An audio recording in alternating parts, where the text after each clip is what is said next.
అందరికీ నమస్కారం. నాకు ఈ సాంగ్ రిలీజ్ ఇక్కడ జరగడం చాలా ఆనందంగా ఉంది. దానికి తన సహకారాన్ని అందించిన కాలేజ్ యాజమాన్యానికి, స్టూడెంట్స్కి అందరికీ నేను థ్యాంక్స్ చెప్తున్నాను. ముఖ్యంగా నందమూరి అభిమానులకు నేను ప్రత్యేకంగా రుణపడున్నాను. అండ్ వన్ మోర్ థింగ్, నేను ఇక్కడ ఇప్పుడు ఒక క్వశ్చన్ అడుగుతాను, మీరు అందరూ నాకు చెయ్యెత్తి చెప్పాలి. మీ అమ్మగారి పుట్టినరోజు మీలో ఎవరికి గుర్తుంది? గ్రేట్, చాలామందికి గుర్తుంది. మీరు పుట్టినప్పటి నుంచి వాళ్ళు కేక్ కట్ చేసి మీకు సెలబ్రేషన్ చేస్తారు, మీకు కేక్ కట్ చేస్తారు, అది మీకు సెలబ్రేషను. అదే మీరు వాళ్ళు పెద్ద అయిన తర్వాత మీరు ఎక్కడున్నా, ఎంత బిజీ ఉన్నా, మీరు కేక్ కట్ చేయడం వాళ్ళకి ఎమోషను. అదే మేము ఈ సినిమాలో చూపించదలుచుకున్నాము. 100% అదే ఉంటుంది.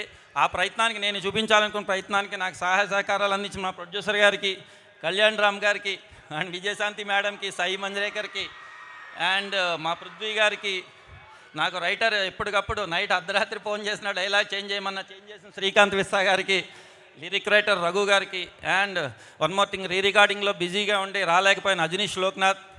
ఆయన ఈ సినిమా సాంగ్స్ ఎంత బాగున్నాయో, ఆర్ఆర్ దీనికి వేరే లెవెల్లో ఉంటుంది, అది ఖచ్చితంగా చెప్పగలను.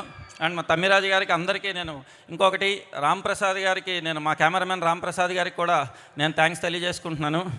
అండ్ అంతే. పర్లేదు ప్రదీప్ గారు, ఈ టెన్షన్ మామూలే. ఒకటి, నేను ఇందాక సార్కి, నందమూరి అభిమానులందరూ సార్ ఎయిర్పోర్ట్లో దిగినక్కడి నుంచి ఇక్కడ వరకు వాళ్ళు వేరే లెవెల్లో తీసుకొచ్చారు. కానీ నేను ఒకటే చెప్తున్నాను, జూనియర్ ఎన్టీఆర్ గారు ఎప్పుడూ చెప్తూ ఉంటారు,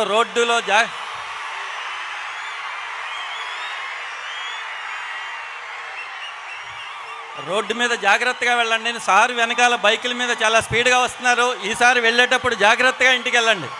థ్యాంక్ యూ వెరీ మచ్.